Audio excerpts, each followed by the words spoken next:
اعوذ باللہ من الشیطان الرجیم بسم اللہ الرحمن الرحیم۔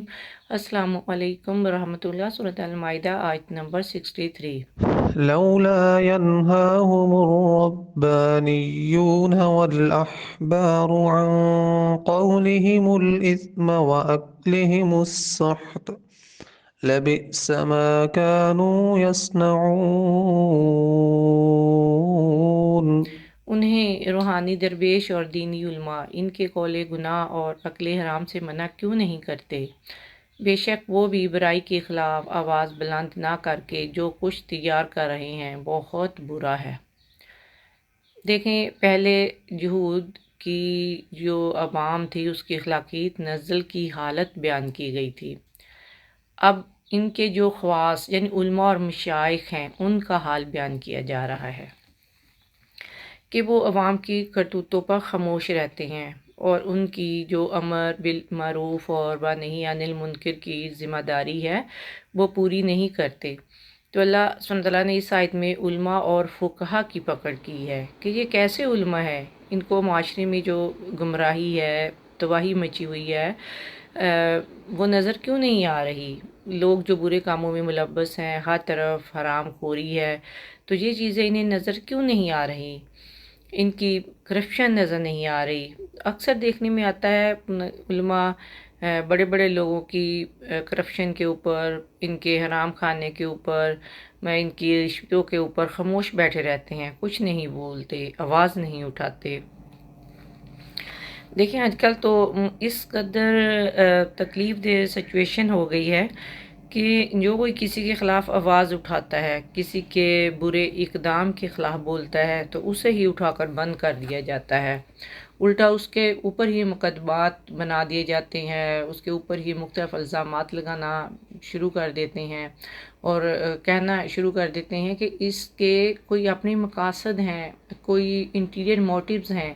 حالانکہ اللہ سبحانہ وتعالیٰ نے خاص کر علماء کو یہ ذمہ داری سونپی ہے کہ وہ غلط بات کو اٹھائیں، اس کے اوپر شور مچائیں، لوگوں کو آگاہ کریں، لوگوں میں ان غلط کاموں کے بارے میں آگاہی اور شعور پیدا کریں، اور یہ جو غلط کام کر رہے ہیں، حرام کھا رہے ہیں، ان کو روکیں۔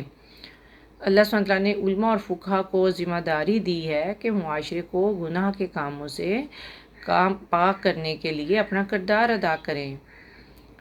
اور جب بھی لائٹ طبقہ یا حکمران حرام کھانا شروع کرتے ہیں، معاشرے میں وہ خرابی شروع کرتے ہیں، گناہ کے کام شروع کرتے ہیں، تو باقی جو عوام ہے یعنی نیچے طبقے کے جو لوگ ہیں تو وہ بھی ایسے کام کرنا شروع کر دیتے ہیں اور ایسے کام کرنا اپنا حق سمجھتے ہیں۔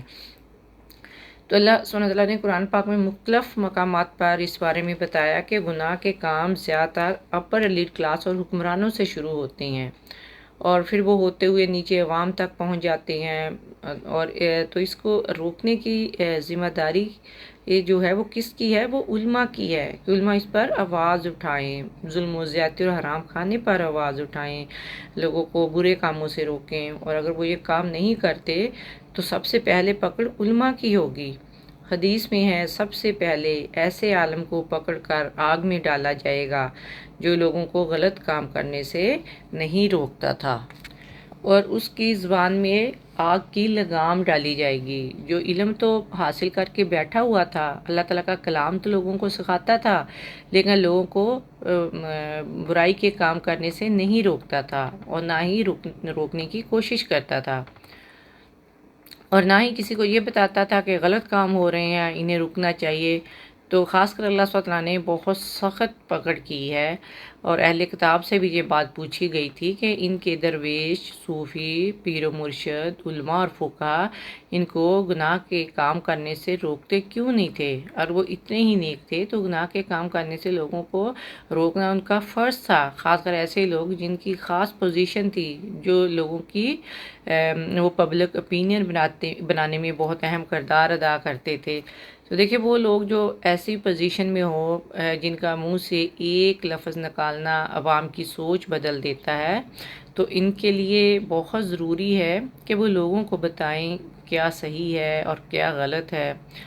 لیکن عموماً یہ کام کیوں نہیں کیے جاتے؟ کیونکہ دنیاوی لحاظ سے ان کے یا تو اس میں کوئی اپنے ذاتی فوائد ہوتے ہیں یا پھر انہیں اللہ تعالیٰ سے زیادہ لوگوں کا خوف ہوتا ہے۔ تو دیکھیے، اگر ہم چاہتے ہیں کہ سیدھے راستے پر رہیں تو اس کے لیے ہمیں خود بھی سدھرنا ہے۔ اگر ہمارے پاس علم ہے، ہمیں حق اور باطل کی تمیز ہے، تو کم از کم ہمیں یہ چیز ضرور جان لینی چاہیے، خاموش بیٹھے رہنا، برائی کو ہوتے ہوئے دیکھا منع نہ کرنا، برائی کرنے ہی کے مترادف ہے۔ دیکھیں، سورۃ بقرہ میں ڈیٹیل سے ایک واقعہ گزرا ہے کہ جو اہل سبت لوگ تھے، انہوں نے اللہ تعالیٰ کا حکم نہیں مانا، وہ لوگ بندر اور خنزیر بنا دیے گئے تھے، ان پر عذاب آیا، ان کی شکلیں تبدیل کر دی گئیں۔ لیکن ساتھ ہی ساتھ جو معاشرے کا طبقہ تھا، جو خاموش بیٹھے رہے، جنہوں نے کوئی آواز نہیں اٹھائی، ان کو روکا نہیں، تو ان کے اوپر بھی عذاب آیا اور انہیں بھی خنزیر اور بندر بنا دیا گیا تھا۔ اور صرف وہ لوگ بچ گئے تھے جو حق کے لیے آواز اٹھا رہے تھے، جو ان کو برائی کرنے سے روک رہے تھے، اور یہی وہ لوگ ہیں جن کو اللہ تعالیٰ نے اپنے مشن کے لیے چوز کیا ہے، جو ظلم کے آگے ڈٹ جاتے ہیں، حق کے لیے کھڑے رہتے ہیں۔ یہی ایمان کا لیول ہے جس پہ اللہ سبحانہ وتعالیٰ نے ہمیں پرکھنا ہے کہ خود بھی ہم حق پر کھڑے رہیں اور دوسروں کو بھی برائی کرنے سے روکیں۔ اس بارے میں حدیث ہے کہ حضرت صلی اللہ علیہ وآلہ وسلم نے فرمایا، اگر کوئی کسی کو برائی کرتے ہوئے دیکھے تو اسے اپنے دستے بازو سے روک دے، اور اگر ہاتھ سے نہ روک سکے تو زبان سے روک دے۔ اگر زبان سے روکنے کی سخت نہ ہو تو اپنے دل میں اسے برا جانے، اگرچہ یہ ایمان کا کمزور درجہ ہے۔